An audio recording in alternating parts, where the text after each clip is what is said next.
Salut și bine vă la un noi cam video, dar da, să zicem un video. Vreau să-i spun ceva lui Florin Bosu, că Florin Bosu. Să știi că nu o să fii niciodată mai deasupra decât mine. Și nu mai mă fă pe mine dracu, că dacă vin și îți dau o palmă, te lipesc pe resta. Deci nu vorbi așa tu cu mine, că o să strici prietenia, da, Florine? Eu nu sunt fraierii tăi, care îi bați, da?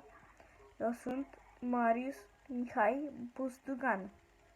Familia Buzdugan nu se lasă deloc învinsă, da? Să știi, mie nu mi-e frică de tine, da? Te bag cu o mână, da? Nu mai te da așa mare, la zero abonați, da? Ha! Și dacă mai comentezi, fii atent, că mai scapi așa cu un video, da? Ha.